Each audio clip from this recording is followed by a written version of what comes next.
दोस्तों, आज एक और नई मोटिवेशनल कहानी में आपका बहुत बहुत स्वागत है। दोस्तों, इस कहानी से हमें बहुत कुछ सीखने को मिलेगा, तो प्लीज वीडियो को अंत तक जरूर देखें। पक्षी ने कहा, ठीक है। फिर पक्षी ने अपना सिर हिलाया और रामू के घर के सामने एक और भी बड़ा और बेहतर घर आ गया। रामू ये देखकर बहुत ही खुश हुआ, लेकिन रामू को ये देखकर यकीन नहीं हो रहा था कि एक पक्षी के सिर हिलाने से ये सब हुआ है। वह बहुत देर तक सोचता रहा, लेकिन उसकी समझ में कुछ नहीं आ रहा था। लेकिन फिर भी उसने उस पक्षी को धन्यवाद कहा और घर के अंदर चला गया।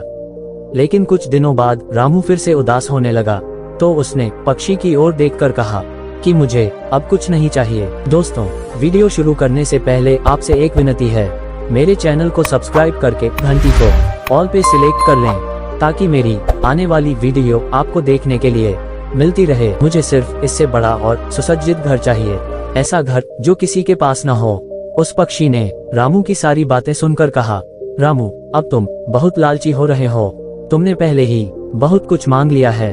रामू, ज्यादा लालच ठीक नहीं है। ऐसी चीज का भी क्या फायदा जो हमारे काम ही ना आए।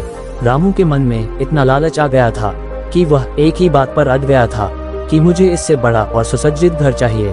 तो उस पक्षी ने थक हार कर कहा, ठीक है, लेकिन मैं तुम्हें चेतावनी देता हूँ, अगर तुमने एक बार भी और लालच किया तो मैं तुमसे दूर हो जाऊंगा और तुम्हें कुछ भी नहीं मिलेगा और न ही मैं कभी तुम्हारे पास वापस आऊंगा। रामू ने कहा, ठीक है, मुझे कोई परवाह नहीं है। मुझे बस एक और बड़ा और सुसज्जित घर चाहिए, जैसा किसी के पास ना हो। दोस्तों, इंसान को अगर बिना मेहनत किए और जरूरत से ज्यादा कुछ भी मिल जाए तो इंसान की सोचने समझने की शक्ति खत्म हो जाती है। पक्षी ने रामू की सारी बातें सुनकर अपना सिर हिलाया और रामू के घर के सामने एक और भी बड़ा और बेहतर घर आ गया। रामू ये देखकर बहुत ही खुश हुआ और सोचने लगा कि मैं इस पक्षी की मदद से कुछ भी हासिल कर सकता हूँ। इसके बाद रामू ने पक्षी को धन्यवाद किया और घर के अंदर चला गया। लेकिन जैसे ही कुछ ही देर के बाद रामू घर से बाहर आया तो उसने देखा कि पक्षी उड़ गया है। तब उसने घर के चारों तरफ इधर उधर देखा, लेकिन उसे वो पक्षी कहीं भी दिखाई नहीं दिया।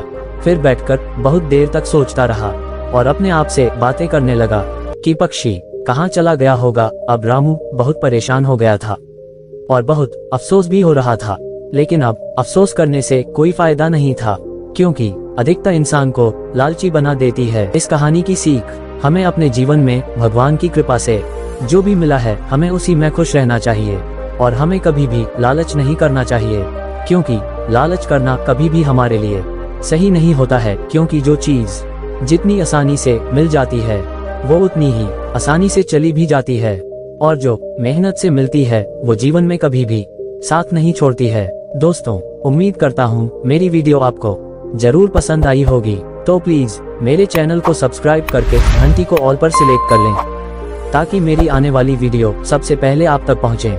धन्यवाद।